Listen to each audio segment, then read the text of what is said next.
আপনি এখানে কি করছেন? আচ্ছা, তো আপনার প্রাক্তন স্বামী ছেড়ে দিয়েছে বুঝি? আর সেই কারণে এখন কোনো উপায়ন্তর না পেয়ে সুযোগ বুঝে আমার গলায় ঝুলে গেলেন? আমার মতো আমার সহজ সরল আম্মুকেও নিজের রূপের এবং কি গুণের মায়াজালে ইমপ্রেস করে নিলেন। আপনার বুদ্ধির প্রশংসা না করে পারছি না। উচ্চ কণ্ঠে কথাগুলো বলে চলেছে জায়ান। পদ্ম কিভাবে জায়ানের ভুলগুলো শুধরাবে বুঝতে পারছে না। ইনফ্যাক্ট কোথা থেকে শুরু করবে তাই মাথায় আসছে না। জায়ানের উচ্চ কণ্ঠস্বর শুনে এরই মধ্যে বুকে প্রচণ্ড ধুকপুক ধুকপুক করছে। সে ছোট্টবেলা থেকেই পদ্ম উচ্চ কণ্ঠস্বর শুনতে পারে না। এক ধরনের ভয় কাজ করে। কখনো সখনো চোখে পানিও চলে আসে। কিছুক্ষণ আগের ঘটনা। পদ্ম বসে আছে বাসর ঘরে, আর তাকে ঘিরে জায়ানের সব কাজের মহল। সবাই পদ্মকে জায়ানের কথা বলে লজ্জা দিতে ব্যস্ত। তখনই জায়ানের মামাতো বোন অনার মাথায় দুষ্টুমি ভর করে। পদ্মকে বলে জায়ানের ফোনে কল দিতে, সাথে অন্যান্য কাজিনরাও সায় দেয়। উপায়ন্তর না পেয়ে পদ্ম কল দেয়, আর সবাই অধীর আগ্রহে তাকিয়ে থাকে কি হয় দেখার জন্য। জায়ান মাত্রই তার রুমে প্রবেশ করে, এর মধ্য ফোনের স্ক্রিনে ভেসে ওঠে ঘুমবাবু। এতগুলো দিন পর অনাকাঙ্ক্ষিত মানুষটার কলে চোয়াল শক্ত হয়ে ওঠে জায়ানের। এদিকে পদ্মকে ঘিরে থাকা মেয়েগুলো অট্টহাসিতে মেতে ওঠে। জায়ানের নজর সেই দিকে অগ্রসর হয়। পদ্মর কানে এখনও ফোন ধরে রাখা। একটা মেয়ে বলে উঠল, পদ্ম ভাবি, ভাইয়া তো তোমার থেকে চোখই সরাতে পারছে না। সবাই আবার উল্লাসধ্বনি দিয়ে উঠল। জায়ানের এবার সব কিছু শুনে বোধগম্য হলো তার সামনে বসে থাকা মেয়েটি আর কেউ নয়, বরং মেয়েটি ঘুমবাবু। লজ্জায় পদ্মর মাথা নত হয়ে আসে, মনে মনে মেয়েগুলোকে বকে চলে। সেই মুহূর্তে জায়ান বলে, সবাই রুমের বাহিরে যাও, আমার ওনার সাথে কিছু কথা আছে। জায়ানের কাজিন বিন্দু বলে, ভাইয়ের দেখছি আর তর্স হয়েছে না। সবাই হেসে উঠতেই ধমকে ওঠে জায়ান। জায়ানের হঠাৎ এরকম আচরণে হতবাক সবাই। কি এমন ঘটল যার জন্য এত রাগ? অনিতা কিছুটা আন্দাজ করতে পারল, তাই সবাইকে নিয়ে বেরিয়ে যায় রুম থেকে। পদ্ম ভয়ে চুপসে যায়, নিজেকে গুটিয়ে জড়সড় হয়ে বসে থাকে। জায়ান বিকট আওয়াজে দরজা বন্ধ করে এগিয়ে আসে পদ্মর কাছে। পদ্ম নিজেকে আরো শক্ত করে গুটিয়ে বসে। আকস্মিক জায়ান পদ্মর হাত ধরে টেনে বিছানা থেকে নামিয়ে আনলে। হতভম্ব হয়ে তাকায় পদ্ম। তারপরে নিজের রাগগুলো প্রকাশ করে জায়ান। পদ্ম কাঁপা কাঁপা কণ্ঠে বলো, আপনি শান্ত হয়ে আমার কথা শুনুন, প্লিজ চেঁচামেচি করবেন না, সবাই শুনতে পাবে। জায়ান দ্বিগুণ রাগ নিয়ে বলো, শুনুক সবাই, এই সুন্দর মুখশ্রীর আড়ালে লুকায়িত অর্থ সম্পদ অনুসন্ধানী মানুষটার মুখোশ উন্মোচনই তো আমি চাই। সবাই জানুক কতটা লোভী একটা মেয়ে আপনি। ছলছল নয়নে তাকায় পদ্ম। পদ্মর এই চাহনি কিছুতেই জায়ানের মন শীতল করতে পারছে না। রাগ যেন দ্বিগুণ ছাড়িয়ে তিনগুণে বেড়ে চলেছে। ছলনাময় ছাড়া কিছুই মনে হচ্ছে না পদ্মকে। পারে তো চোখ দিয়ে ভস্ম করে দেয়। পদ্ম মুখ ফুটে বাক্য উচ্চারণ করবে তার সময়টুকু যেন জায়ানের হাতে নেই। পদ্মর হাত ধরে টেনে নিয়ে রুমের বাহিরে বের করে দিল। ইতিহাসের পাতায় এরকম ঘটনা দুটি আছে কিনা সন্দেহ। বিয়ের রাতে বর বউকে রুমের বাহিরে বের করে দিয়েছে। ভাবা যায়, প্রেসের লোকগুলো যদি এই মুহূর্তে থাকতো, তাহলে তারা একটা জব্ব নিউজ তৈরি করতে পারত। দরজা বন্ধ করার আওয়াজে কেঁপে ওঠে পদ্ম। এদিক সেদিক তাকাতেই ড্রিম লাইটের আলোয় দেখে ঘরভর্তি মেহমান। কেউ সোফায় শুয়ে আছে, আর কেউ ফ্লোরিং করে শুয়েছে। কেউ যদি খুনক করেও টের পায় কিছুক্ষণ পূর্বের ঘটনা, তাহলে কি বাজে পরিস্থিতির সৃষ্টি হবে তা ভেবে শিউরে ওঠে পদ্ম। চারিদিকে লোকজনের সমাগম। সকালের নাস্তা খাওয়া শেষে দুপুরে খাবারের জন্য রান্নার আয়োজন চলছে। বেলা 11:30 বাজে। মাত্রই সকাল হলো জায়ানের। ফ্রেশ হয়ে রুমের বাহিরে পা রাখতেই চোখে পড়ল পদ্মকে। ড্রয়িং রুমের ডান দিকে কিচেনে দৌড়ে দৌড়ে শাশুড়ির মাকে সাহায্য করে চলেছে। এবারে প্রত্যেকটা ইটকাঠ থেকে শুরু করে মানুষগুলো যেন কত জন্মের পরিচিত আপনজন। তাকে দেখে কেউ বিন্দুমাত্র বলবে না সে সদ্য বিয়ে করে গতকাল এ বাড়িতে বউ হয়ে এসেছে। ব্যবসা গরমে প্রচুর ঘেমে একাকার। একটু পরপর শাড়ির আঁচল টেনে মুছে নিচ্ছে নিজের মুখমণ্ডল। পদ্মর পানে কিছুক্ষণ তাকিয়ে থেকে দীর্ঘ শ্বাস ফেলে ঘুরে বাহিরের দিকে অগ্রসর হতেই পিছন থেকে জান্নাত ডেকে ওঠে ছেলেকে। জায়ান ঘুরে তাকাতে হাসি মুখে দাঁড়িয়ে থাকা জান্নাতকে দেখে জোরপূর্বক নিজেও মুচকি হাসে। জান্নাত এগিয়ে এসে বলো, নাস্তা না করে কোথায় যাচ্ছিস? আম্মু, আমি এখন কিছু খাবো না। সে কি, খাবি না কেন? মেয়েটা তোর জন্য অপেক্ষা করে এখন অবধি কিচ্ছু খায়নি। চল দুজনে একসাথে খেয়ে নিবি। জায়ানকে কিছু বলার সুযোগ না দিয়ে জান্নাত ছেলেকে টেনে নিয়ে চেয়ারে বসিয়ে দিল। তারপর পদ্মকেও পাশে বসিয়ে দেয়। অনিতা একই প্লেটে দুজনের খাবার নিয়ে আসে। জায়ান কাট কাট গলায় বলল, বাসায় কি প্লেটের অভাব পড়েছে? নবদম্পতিরা একসাথে একই প্লেটে খাবার খেলে ভালোবাসা বাড়ে, এটা আমার কথা নয়, জ্ঞানীজনদের বাণী।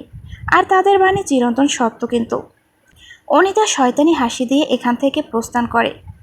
এখানে যত বেশি সময় থাকবে তার বিপদ সংকেত তত নিকটে, তাই আর বিলম্ব না করে পালায়। সেই সকালে নাস্তা তৈরি করা হয়েছে। এতক্ষণে ঠান্ডা হয়ে গেছে বলে জান্নাত ওভেন থেকে সেমাই গরম করে নিয়ে আসে। এসে দেখে দুজনের একজনও খাওয়া শুরু করেনি। জান্নাত পিঠা হাতে নিয়ে পদ্মর মুখে তুলে দেয়, তারপর জায়ানকে, আর বলে, পদ্মমা, আমার ছেলেটা এখনও বড় হয়নি, বুঝলি? এখনও তাকে একবেলা হলেও খাইয়ে দিতে হয়। এখন থেকে তুই খাইয়ে দিবি, বুঝলি? জায়ান বিস্ময় নিয়ে বলো, আম্মু, এই তোমার পদ্মমা, যার নাম পদ্ম। আরে গাধা, আমি তোকে ভালোবেসে নামের শেষে মা বলি, পদ্মমা। তাহলে আব্বু যে বলতো, তোর আব্বুও হয়তো ভালোবেসে বলতো। ও মাই গড, আর আমি কি না? প্রশ্নবিদ্ধ চোখে পদ্ম বলল, আপনি কি না? জায়ান রাগ কন্ট্রোল করতে ডাইনিং ছেড়ে বেরিয়ে যায়। জান্নাত বলে ওঠে, না খেয়ে চলে যাচ্ছিস কেন? পদ্মর দিকে তাকিয়ে বলো, ছেলেটার হঠাৎ কি হলো বলতো? অনিতে এসে বলো, আম্মু, বুঝো নাই, ভাবিকে তুমি পদ্মমা বলে ডাকতে বলে। তোমার ছেলে আগে চিনতে পারে নাই, সেই জন্য এখন মেজাজ দেখাচ্ছে। জান্নাত পদ্মর মাথায় হাত বুলিয়ে বলো, ছেলেটা এবার তোকে বুঝলেই বাঁচি। আম্মু, আপনি শুধু আমার জন্য দোয়া করবেন, ইনশাআল্লাহ আমি ওনাকে ঠিক বুঝিয়ে বলবো সব কিছু। অনিতা গ্লাসে পানি নিতে নিতে বলো, আম্মু, তোমার আদরের বাদর ছেলে গতকাল রাতে যেটা করলো, এরপর মনে হয় না ও এত সহজে সব কিছু মেনে নিতে পারবে। যদি একবার বড় ফুপ্পি ব্যাপারটা জানতে পারতো, তাহলে তো লঙ্কাকাণ্ড বাঁধিয়ে ফেলতো। পদ্ম জান্নাতের কোমর জড়িয়ে ধরে আদরি গলায় বলল, আম্মু এবং কি তোমরা সবাই আমার পাশে থাকলে আমি ঠিক ওনাকে বোঝাতে পারবো। আমরা সবসময় তোমার পাশে আছি পদ্মমা। হ্যাঁ ভাবিমণি, আমরা তোমার পাশে আছি, তুমি শুধু এগিয়ে যাও ওই বাদরকে বানাতে। হাহা। গতকাল রাতের ঘটনা, পদ্ম এই রাতের বেলা কোথায় যাবে, কি করবে? দিশেহারা হয়ে পড়ে। অনিতার রুমে যে যাবে তারও উপায় নেই। জায়ানের সব কাজিনটা শুয়েছে। ঠিক তখন জান্নাত দুশ্চিন্তার চাদর সরিয়ে দেয়।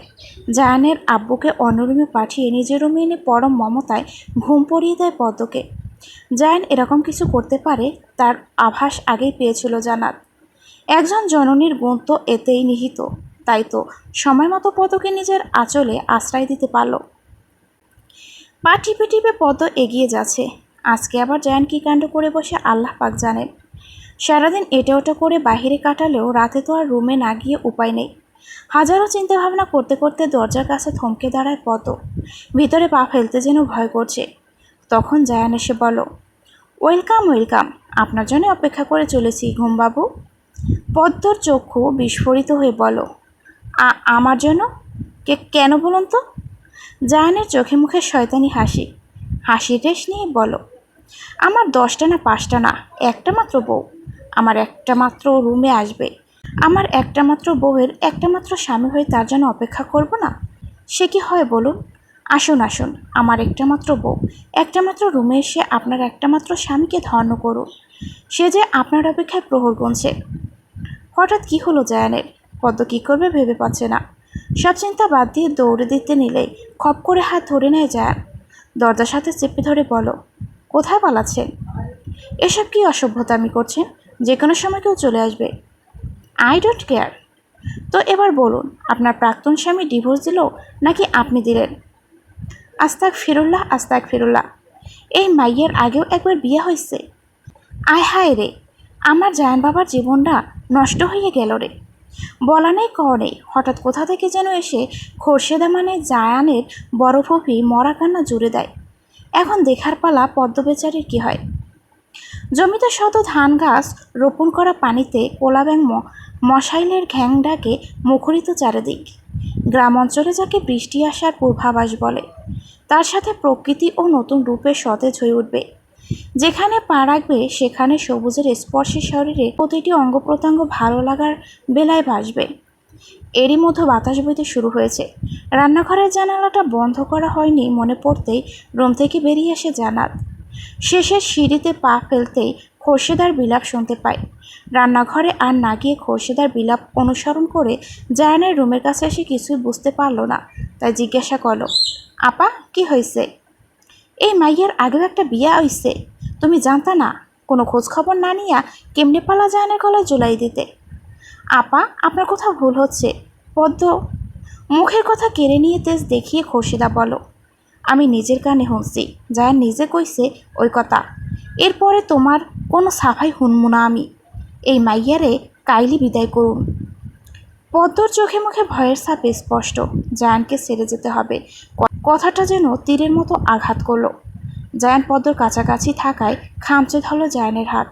ছোট ছোট নখগুলো ভূতদায়ের মতো করে বিচ্ছে, তবে সহজে চামড়া ছিঁড়ে যাওয়ার ভয় নেই। ভূতা দাঁত যেরকম চামড়া বেদ করে ভিতরে ঢুকতে সময় নেই, তেমনি পদ্মর আঙুলের নখগুলো। জায়ান পদ্মর মুখপানে তাকিয়ে খোরশেদাকে বলো, ফুপ্পি উনি এখন আমার বউ, এখন এটাই ওনার একমাত্র পরিচয়। আগে কি হয়েছে না হয়েছে তা নিয়ে বিন্দুমাত্র আগ্রহ নেই আমার, তাই আমি চাই না তুমি বা অন্য কেউ এ নিয়ে দ্বিতীয়বার কোনো কথা বলো।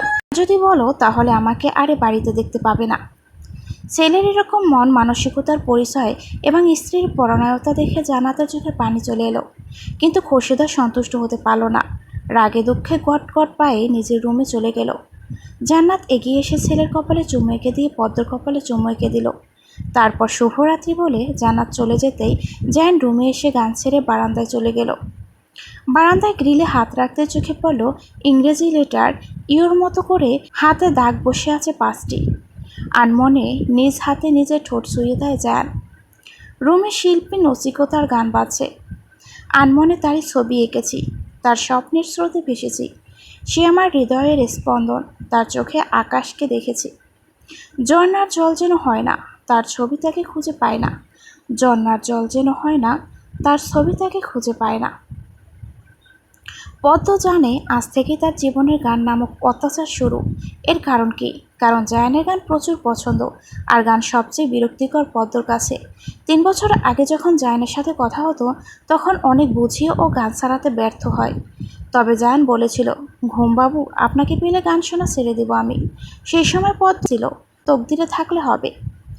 এরই মধ্যে একটু একটু করে ঝুম বৃষ্টি শুরু হয়ে গেছে। জায়ান এখনও বারান্দায় দাঁড়িয়ে আছে। পদ্ম কিছুক্ষণ কানে হাত দিয়ে পায়চারি করে এগিয়ে যায় বারান্দায়।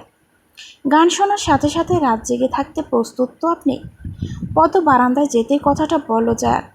এতে পদ্মর ফেইসের ভাবভঙ্গি একটুও পাল্টালো না, বরং পাল্টা প্রশ্ন ছুড়ে দিল, অভ্যাসটা কি পাল্টানো যায় না? যাকে ঘিরে পাল্টাবো ভেবেছিলাম সেই তো ছেড়ে চলে গেল। দীর্ঘশ্বাস ফেলে পদ্ম বলল, বৃষ্টির সিটি ফোটায় তো ভিজে যাচ্ছে, ভেতরে চলো। খুব শান্ত কণ্ঠে জায়ান বলল, সেই আগের মতোই কথা ঘুরিয়ে পালাতে চাইছেন? কেন এমন করছেন? এখন যখন নিজের ইচ্ছায় আমাকে ধরা দিয়েছেন তাহলে একটা ট্রেলার হয়ে যাক। মানে? পদ্মকে পাজা কোলে করে এগিয়ে গেল জায়ান। পদ্ম বেচারি ছোটাছুটি করে চলছে, কিন্তু কে শোনে কার কথা? এক পা করে সিঁড়ির ধাপ পার করছে জায়ান। পদ্মর মাথায় কিছু ঢুকছে না, কি করতে চলেছে জায়ান। খুব সাবধান অবলম্বন করে পদ্মকে ধরে রেখেই এক হাতে জায়ান ছাদের দরজা খোলো। তারপর এগিয়ে গেল ছাদের মধ্যখানটাতে।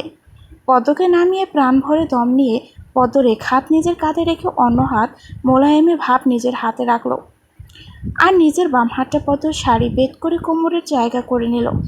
হঠাৎ কোমরে আওতে স্পর্শে কেঁপে ওঠে ভরকালো। বিদ্যুৎ বৃষ্টির ন্যায় কেঁপে উঠল পদ্ম। এরই মতো কাক ভেজা হয়ে গেছে দুজনে। সে কি খেয়াল নেই কারো? পদ্মও যেন অজানে ঘোরের মতো চলে গেছে। বৃষ্টি তার গতিতে ঝরে পড়ছে। চারিদিকে অন্ধকারে ডুবে আছে। এক প্রহর করে রাত বেড়ে চলছে। দুজন দুজনার দিকে তাকিয়ে আছে ঠিকই, কিন্তু কারো মুখমণ্ডল স্পষ্ট নয়, তবে অবয়ব অবলোকন করা যাচ্ছে। কাপড় ডান্স শুরু করে জায়ান, সাথে পদ্মকেও। এই মুহূর্তে সফট মিউজিক প্লে করলে বেশ জমতো বটে, কিন্তু সিনেমা হলে সম্ভব ছিল, বাস্তব বলে সে আশাই বলি।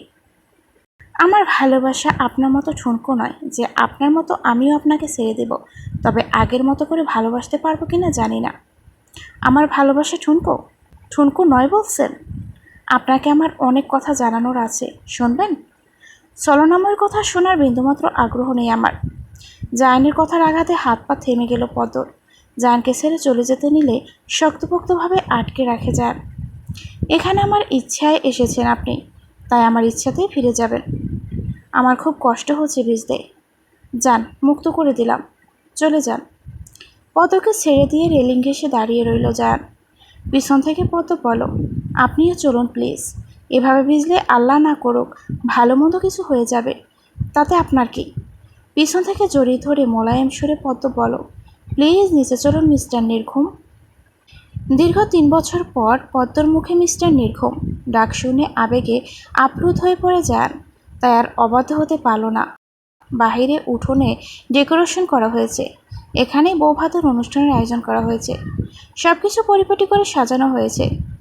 দাওয়াতি লোকজন আসতে শুরু করেছে। বাড়ির মেয়ে বউরা সাজগোজে ব্যস্ত।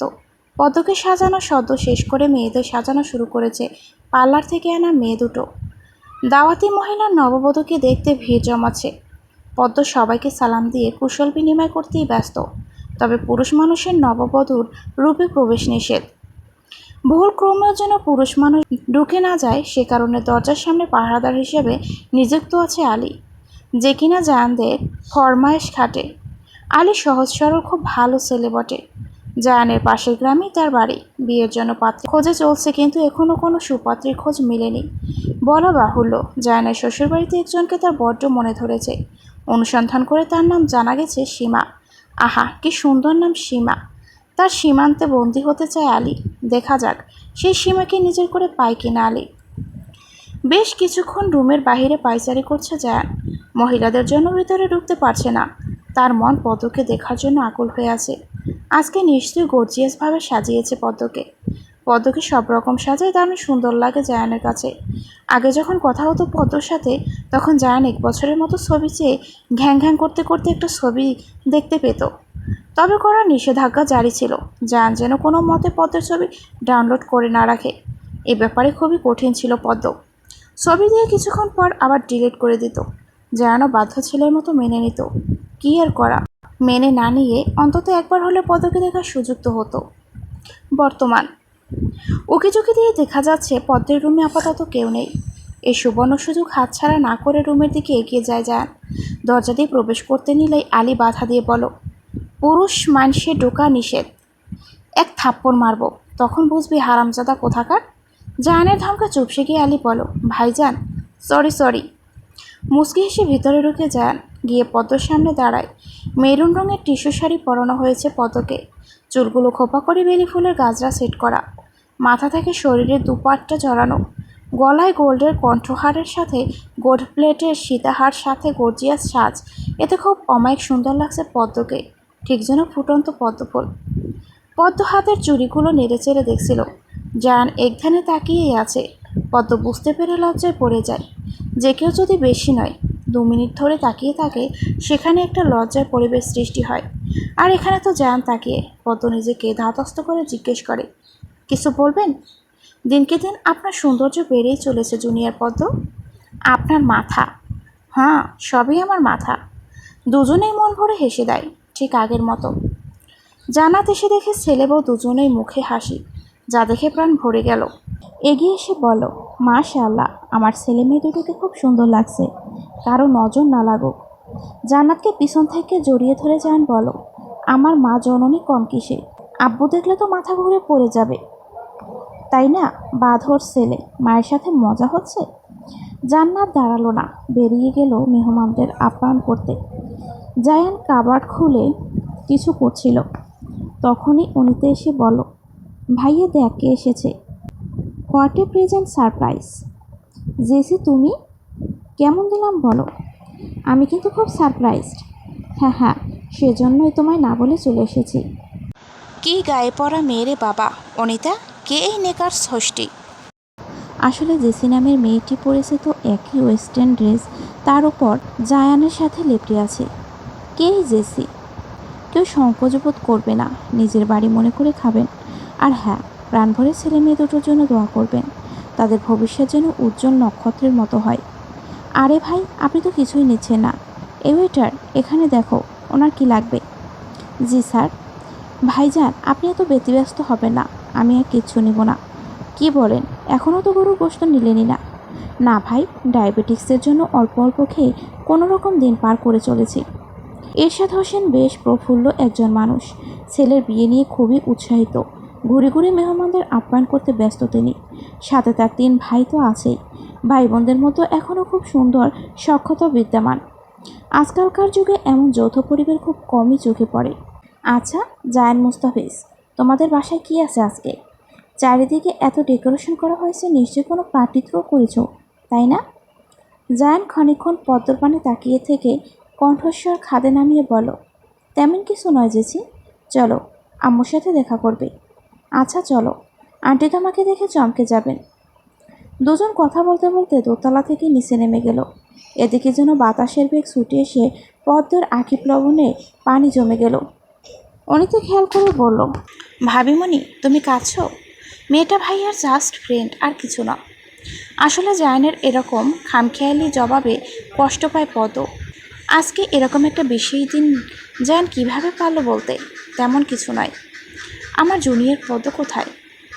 বলতে বলতে পদ্মর বাবা তৈমুর রহমান রুমে ঢুকলো, সাথে পদ্মদের বাড়ি থেকে আসা সকল মেহমান। সব কিছু ভুলে দৌড়ে গিয়ে বাবাকে জড়িয়ে ধরে। তৈমুর রহমান মেয়ের মাথায় আলতো হাত রেখে বলো, কেমন আছিস মা? আলহামদুলিল্লাহ ভালো। আব্বু তুমি কেমন আছো? আম্মু কোথায়? আব্বু আম্মুকে সাথে আনোনি? মেয়ের বৌভাতের অনুষ্ঠানে মায়েরা আসে না রে মা। এইটা কোন হাদিস শরীফে আছে আব্বু, আমায় বলো তো। এগুলো যুগ যুগ ধরে মানুষ মেনে আসছে, সব কিছু হাদিস মোতাবেক মানা হয় না। হাদিসে যদি নাই বা থাকে তাহলে তো এগুলো কুসংস্কার আব্বু। ঠিক, কিন্তু আমরা 2-1 জন তো আর এই কুসংস্কারগুলো তুলে দিতে পারি না। শুধু কি বাপের সাথে কথা বলবে পদ্ম? বাবাকে ছেড়ে মামির কাছে আয় পদ্ম। পদ্মকে তিনি জড়িয়ে নেন। তারপর পদ্মর বড় বোন জামিয়া বোনকে জড়িয়ে ধরে বলো, শ্বশুরবাড়ি এসে তো বাপের বাড়ির সবাইকে ভুলে বসে আছিস। এটা কি করে হয় আপু? আমি কি তোমাদের বলতে পারি বলো? কতবার কল করেছি, রিসিভ করার নামই নেই তোর। ইস, সরি আপু। এই দেখ কান ধরছি, ফোন হাতে নেওয়ার একদম সময় পাইনি। 2 দিন পর নিজের আপনজনদের দেখে খুশিতে আত্মহারা পদ্ম সবার সাথে কুশল বিনিময় করে। জান্নাত, এরশাদ হোসেন এসে এবং জান্নাতের জায়েরা সবাই মিলে মেহমানদের আপ্যায়ন করতে ব্যতিব্যস্ত হয়ে ওঠে। সবাই জাহানকে খোঁজে, পদ্মকে উত্তর দেবে ভেবে পায় না।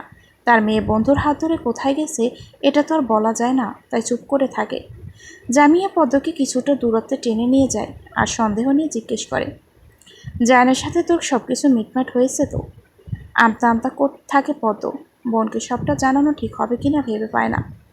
তখনই যান কোথা থেকে যেন এসে বলো, এই তো আমি। তারপর সবাইকে সালাম দিয়ে কুশল বিনিময় করে, সবার সাথে আসর জমিয়ে ফেলে। তখন অর্পিতা এসে জায়ান আর পদ্মর একসাথে ছবি তোলার জন্য তাগাদা দেয়। এই মুহূর্তটা তো আর দ্বিতীয়বার আসবে না, তাই একটা স্মৃতি রাখতে ছবি তুলতে চায় জায়ানের বড় বোন অর্পিতা। জায়ানের পাশে পদ্মকে ডাকা হলে জেসি গিয়ে হাজির হয়। জায়ানের বাহু জড়িয়ে ধরে বলে, আপু আমরা রেডি। থমথমে মুখে দাঁড়িয়ে থাকে পদ্ম। জেসির সাথে জায়ানকে কিছুতে মানাতে পারছে না পদ্ম। মেয়েটা অতিরিক্ত বাড়াবাড়ি করছে বটে। ইতিমধ্যে সবার মাঝে গুনগুন করে কথাবার্তা শুরু হয়ে গেছে। যেখানে বরের পাশে বউয়ের ছবি তোলা হবে সেখানে এই মেয়েটা কি লাফালাফি কাণ্ড করে চলছে। পরিস্থিতি নিয়ন্ত্রণে আনতে জান্নাত জেসিকে ডেকে নিয়ে যায়। তারপর পদ্মর সাথে জায়ানের ছবি তোলা হয়। তবে পদ্মর আধরে হাসি কোনো রেশ নেই। অর্পিতা বহুবার বলেও এবং কত শত হাসি ঠাট্টা করে পদ্মর মুখে হাসি ফোটাতে পারেনি। আপু, কেউ কি জানে হাসি না দিলে তাকে কতটা বাজে দেখতে লাগে? এই বলে জায়ান পদ্মর একদম কাছাকাছি গিয়ে মুখশ্রীর পানে তাকিয়ে থাকে। সবাই দেখছে ভেবে পদ্ম লজ্জায় লাল টমেটো হয়ে যায়। তাদের মধ্যে মাত্র কিঞ্চিত দূরত্ব অবশিষ্ট আছে। মনে হচ্ছে জায়ান দূরত্ব গুছিয়ে ফেলবে।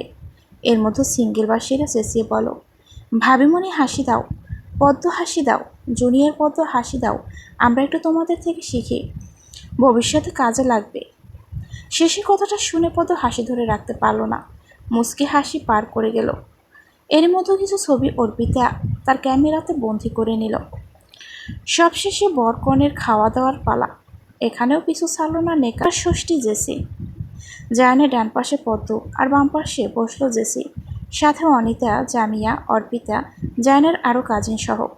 খাবার খাওয়ার এক পর্যায়ে অনিতা বলো, ভাইয়া ভাবিমণিকে খাইয়ে দে। জায়ান দ্বিরুক্তি না করে খাবারের লোকমান নিল, পদ্মকে খাওয়াবে বলে। কিন্তু পদ্মর দিকে এগিয়ে নেওয়ার আগেই জেসি হাত টেনে নিয়ে নিজে খেয়ে নিল। পদ্ম এবার নিজেকে সামলাতে পারল না, রেগে গিয়ে বলো, অন্যের খাবার কেড়ে নিয়ে খাওয়ার একটা অসভ্যতা, যা আপনি ক্রস করে ফেলেছেন।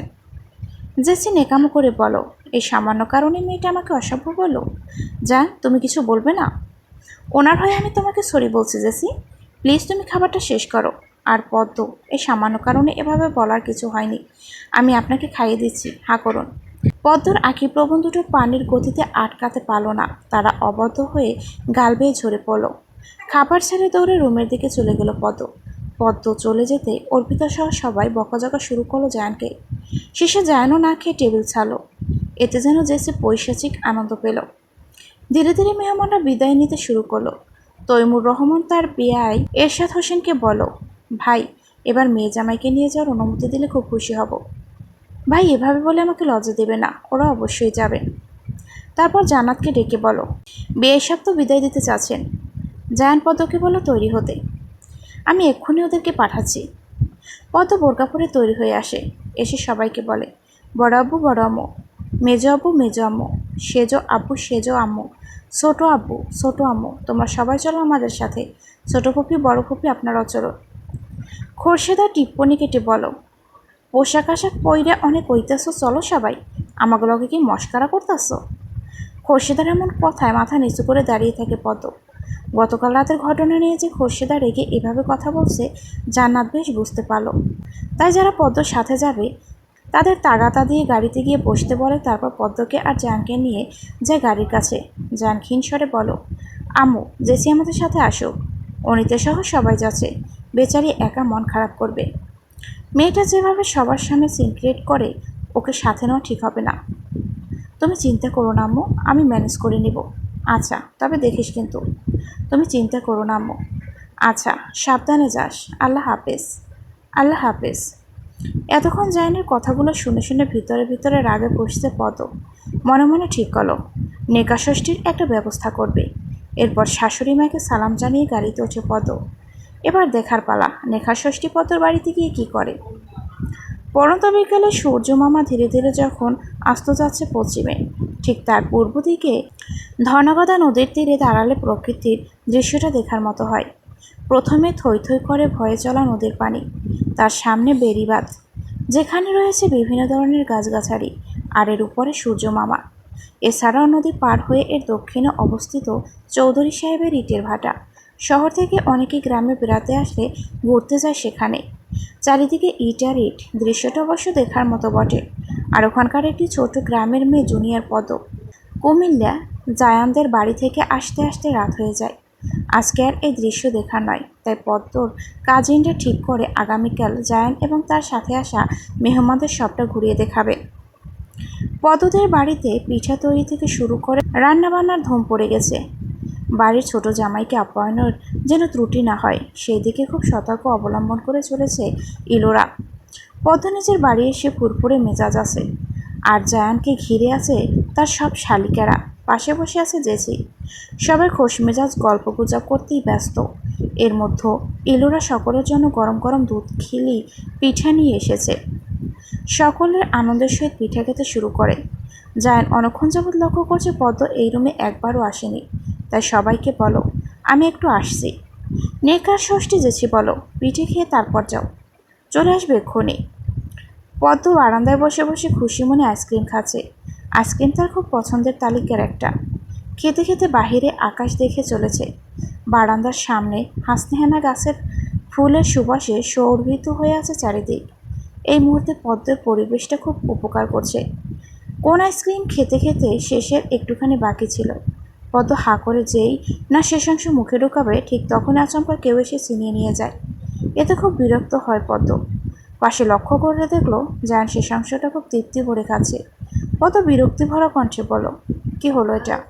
আপনার কি ওই নেকার ষষ্ঠীর থেকে অন্য খাবার কেড়ে নিয়ে খাওয়ার ছোঁয়াচে লেগেছে? জায়ান বুঝতে পারলো কার কথা বলছে পদ্ম, তাই এই প্রসঙ্গ বাদ দিয়ে বলো, আমার আইসক্রিম খুব পছন্দ, আপনি তো সেটা জানতেন, তাও কেন একা একা বসে আইসক্রিম খাচ্ছেন? চেয়ারে বসতে বসতে কথাটা বলল জায়ান। পদ্ম কি উত্তর দেবে ভেবে পায় না। আচমকা জায়ান পদ্মকে নিজের উরুর উপর বসিয়ে দিল। ঘটনার আকস্মিকতায় হতভম্ব হয়ে চক্ষু বিস্ফোরিত হয় পদ্মর, যা দেখে জায়ানের অধরে হাসির রেখা ফুটে ওঠে। নিমগ্ন কণ্ঠস্বরে বলল, আপনাকে একদম বেবিদের মতো লাগছে। আমি তো বেবি। ম্যাসিউর বেবি। সাদা টি শার্টের সাথে বেগুনি রঙের প্লাজো পরেছে পদ্ম।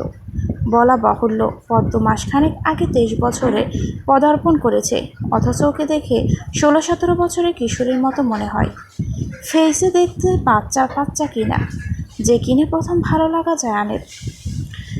পদ্মর ছোট ছোট চুলগুলো কপাল জুড়ে আছে, এতে করে পদ্মর সৌন্দর্য যেন দ্বিগুণ হয়েছে। জায়ানের ধ্যানে মগ্ন হয়ে তার প্রিয়তমা স্ত্রীর রূপসুধা পান করে চলেছে।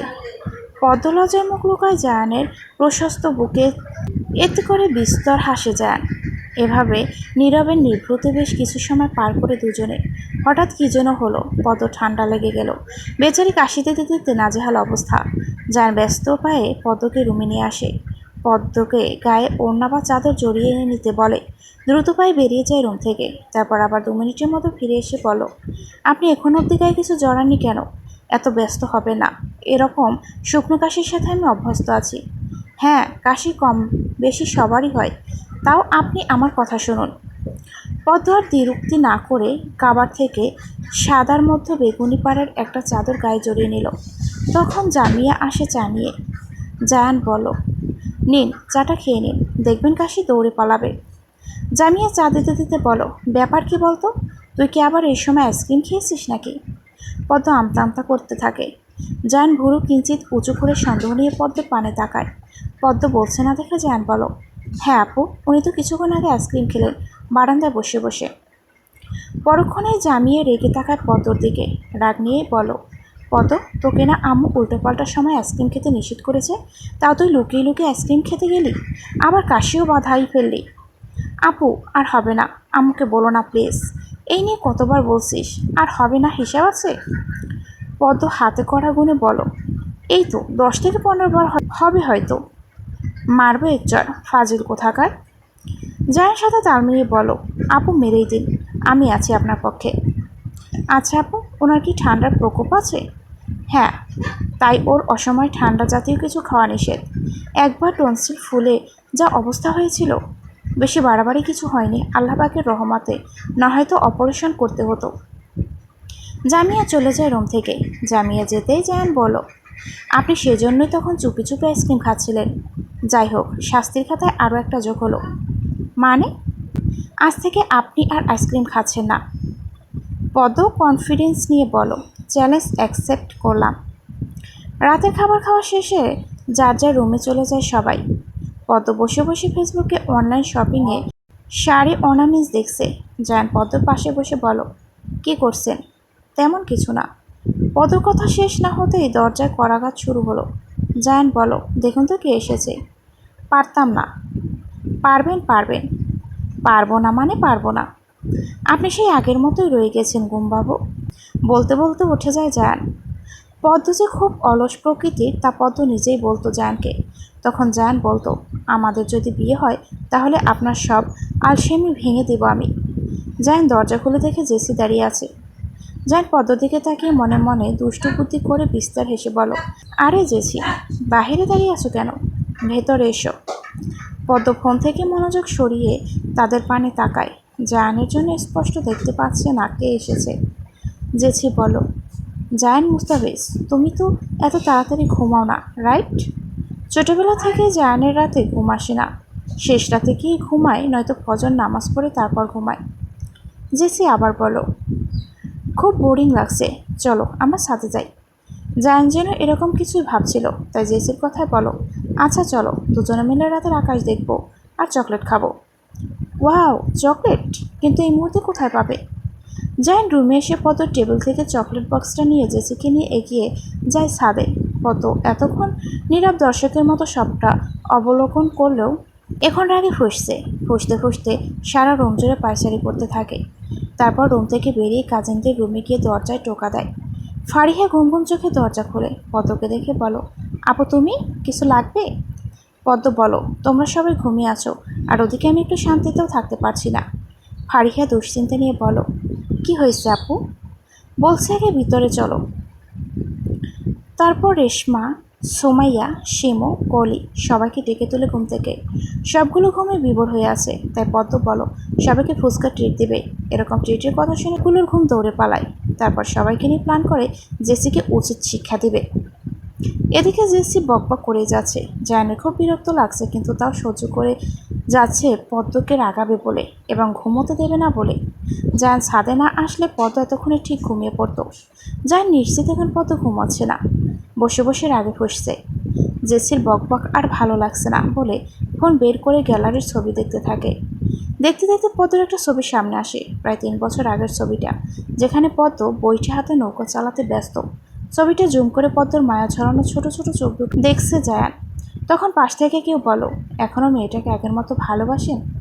আকস্মিক পদ্ম কথা শুনে বরকে যায় জায়ান।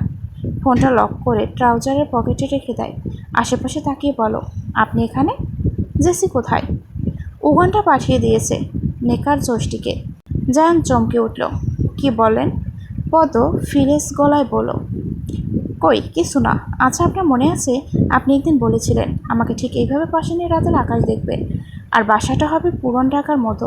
পুরন ঢাকায় একটা ছোটোখাটো বাসা ভাড়া নিয়ে সেখানে আমাদের একটা ছোট টুনাটুনি সংসার হবে।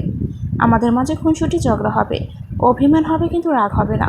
আপনার তো রাত জেগে থাকার অভ্যাস, তো আপনি জেগে থাকবেন আর আমি ঘুমিয়ে পড়ব।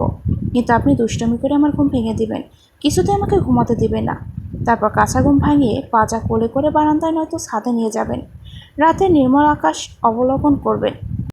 আমি তখন ঘুমিয়ে বিভোর হয়ে পড়লে আপনি তখন মাদুর বিছিয়ে বসে আপনার কোলে আমার মাথা রেখে হাত বুলিয়ে দিবেন। আবার কখনো সখনো আমারও ঘুম আসবে না, তখন আপনার প্রশস্ত বুকে মুখ গুজে আঁকিবুকি করব। তারপর তাহাজ্জুদ নামাজ পড়বে একসাথে।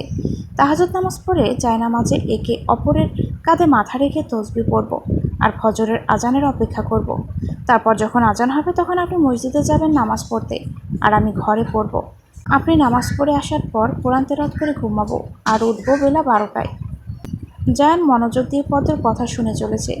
পায়ের জুতোগুলো একপাশে রেখে দিয়েছে গরমের কারণে। নিজের বৃদ্ধাঙ্গুল দিয়ে ছাদের ফ্লোরে আঁকিবুকি করছে। তখন পদ্ম নিজের বৃদ্ধাঙ্গুল জায়ানের আঙুলের উপর রাখে। জায়ানের পা দুটো থেমে যায়, ফিরে তাকায় পদ্মর দিকে, ছোট করে বলে, আমাকে এতটা যন্ত্রণা না দিলেও পারতেন ঘুমবাবু। সেদিন আপনি ভুল সিদ্ধান্ত নিয়েছিলেন, পালিয়ে গিয়ে আমাকে বিয়ে করলে কি জবাব দিতাম আব্বুকে আম্মুকে? তাদের মনে কষ্ট দিয়ে আপনার সাথে সংসার করতাম, সুখী হতে পারতাম কখনো? আর আজ দেখুন তারা কতটা খুশি। চারিদিকে অন্ধকারে ডুবে আছে। জেসি কাঁপা কাঁপা পায়ে একবার এদিক ওদিক ছোটাছুটি করে চলেছে। মাঝে মাঝে যান বলে ডাকছে, কিন্তু কোনো সারা শব্দ নেই। মাঝে মাঝে কিসব প্রাণী ডাকছে, পাখি কিচিরমিচির শব্দ আসছে। ভয়ে জড়সড় হয়ে মাটিতে বসে পড়ে জেসি। দুহাতে মুখ চেপে ধরে আল্লাহ আল্লাহ বলে চলছে। ফ্ল্যাশব্যাক। পদ ঠিক করা গোয়েন্দা বাহিনী ছাদে এসে জায়ান এবং জেসিকে দেখে নেয় কে কোন অবস্থায় আছে। তারপর পরিকল্পনা করে সুযোগ বুঝে স্প্রে করা রুমাল জেসির মুখে ধরতে মিনিটের মতো জ্ঞান হারিয়ে পড়ে জেসি। জায়ান তার ঘুম ভাবুকে দেখতে এতটাই মগ্ন ছিল যে এত কাণ্ড করে ফেলল পদ্মর গোয়েন্দা বাহিনী তা গুণাক্ষরও টের পেল না। জেসিকে নিচে নিয়ে যেতে পদ্ম কান মলে দেয় জ্ঞান হারা জেসির। তারপর বাড়ির পাশে বড় বাড়িতে রেখে আসতে বলে, যেখানে চারিদিকে গাছপালায় ছেয়ে আছে, মানুষের কোনো পদগম্ভ নেই। গাছের ছায়ার কারণে জ্যোৎস্নার আলো প্রবেশ করতে অক্ষম, চারিদিক নির্জন হয়ে আছে। দিনের বেলা হলে অন্য কথা, কেউ কেউ ওখানে গাছের পাতা কুড়িয়ে নিতে যায় মাটির চুলায় রান্না করার জন্য, আবার কেউ কেউ শখের বসে ফটোশ্যুট করতেও যায়। তবে রাতের বেলা কেউ যাওয়ার সাহস করে না ভুলেও, কারণ ওই জায়গাটা নিয়ে অনেক ভুতুড়ে কাহিনী রয়েছে। ওখানে একটা 2-3 রুমের দালান বাড়ি আছে। অনেকের ধারণা ওই বাড়িটা সাপেদের বাড়ি, যেখানে নাগনাগিন আছে। যদিও বাস্তবে নাগনাগিন বলতে কিচ্ছু নেই, সবই মানুষের মন করা গল্প। জেসিকাকে রেখে আসার কিছুক্ষণের মতো জ্ঞান ফিরে আসে। এ কোন জগতে এসে পড়েছে জেসি, কিছুই বুঝতে পারছে না। এদিক ওদিক হেঁটে কয়েকবার গাছের সাথে লেগে ব্যথাও পেয়েছে। এদিকে জায়ান জেসির কথা বলে বসে আছে। অবশ্য জায়ান হয়তো ভাবছে জেসি নিচে গিয়ে ঘুমিয়ে পড়েছে। শিমু কতবার এসে দরজায় করাঘাত করছে, কিন্তু পদ্ম আর জায়ানের ঘুম ভাঙার কোনো নামগন্ধ নেই। সারা রাত জেগে থেকে ফজর নামাজ পড়ে ঘুমিয়েছে কিনা। এদিকে জেসি চিৎকার করে বাড়ি একাকার করে চলেছে।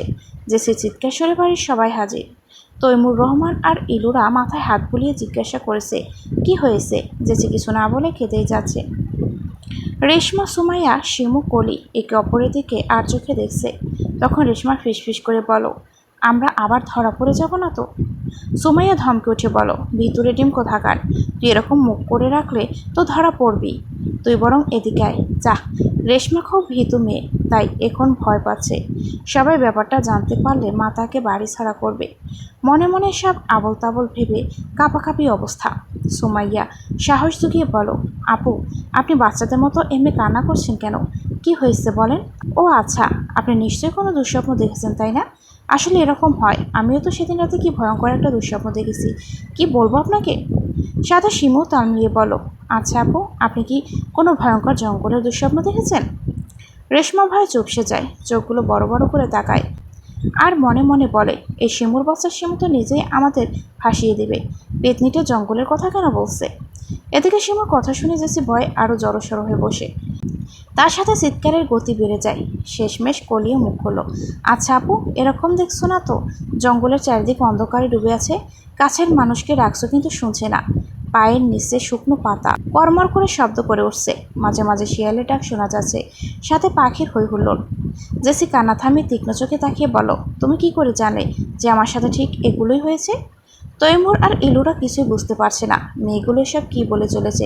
তবে ইলুরার একটু সন্দেহ হচ্ছে, কারণ মেয়েগুলো যে কি হারে দুষ্ট হয়েছে তা বেশ ভালোভাবেই জানা আছে। তাই ইলুরা বলো, তোদের মতলব কি বলতো? মেয়েটাকে কি সব আজে বাজে কথা বলে ভয় দেখাচ্ছিস? শিমু মুখের কথা কেড়ে নিয়ে বলো, আরে মামি, আমি তো আমার স্বপ্নের কথা ডঙি আপুকে বলছি। তখনই জেসি রেগে গিয়ে বলো, হোয়াট, হুইজ শি ডঙি? ইলুরা রেগে বলো, মারবো একজোর ফাজিল কোথাকার, সবগুলো বদের হাড্ডি। মা তুমি কিছু মনে করো না, আমি নাস্তা তৈরি করছি, খেতে আসো। তারপর ইলুরা আর তৈমুর বেরিয়ে যায় রুম থেকে। শিমু তখন বলে, চল আমরা যাই, এখানে থেকে নেকামো দেখার চেয়ে ক্রাম খেলাটির ভালো। তারপর রেশমা যেতে যেতে বলে, অন্যর বরকে নিয়ে টানাটানি করলে শুধু বাংলাদেশের জঙ্গল নয়, আফ্রিকার জঙ্গলেও গিয়ে পড়তে হবে। এই বলে হাসতে হাসতে দ্রুত পায়ে সবগুলো বেরিয়ে যায়। জেসি তখন বুঝতে পারে সত্যি সত্যিই তার সাথে রাতে ওই ভয়ানক কাণ্ডই ঘটেছিল। সকালবেলা নিজেকে রুমে শুয়ে থাকতে দেখে তার উপর শিমুর স্বপ্নের কথা শুনে কনফিউশনে পড়ে যায় জেসি। কিন্তু এখন জেসি নিশ্চিত যে তার সাথে ঘটে যাওয়া ঘটনা সত্য ছিল। রাতের বেলা জেসি যখন ভয়ে জ্ঞান হারিয়ে পড়ে, তখন রেশমা, শিমু, সুমাইয়া, কলি চারজন মিলে খুব কষ্ট করে জেসির নিথর দেহটা ভয় নিয়ে এসেছিল। তারপর সুন্দর করে খাটে শুয়ে দিয়েছে। পাতলা গরমের দেহ হওয়ায় কষ্টটা একটু কম হয়েছে তাদের।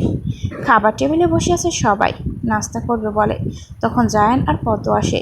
জেসি দৌড়ে গিয়ে জায়ানকে জড়িয়ে ধরে। আকস্মিক ঘটনায় বরকে যায় জায়ান। বড়দের থেকে শুরু করে ছোটরা পর্যন্ত হতবাক হয়ে তাকিয়ে আছে। জেসির এখন কাণ্ডে পদ্ম রেগে মেগে আগুন, তাই দাঁড়িয়ে না থেকে জেসিকে হেসকাটানে ছাড়িয়ে নেয়। ফলস্বরূপ জেসি ছিটকে দূরে সরে যায়।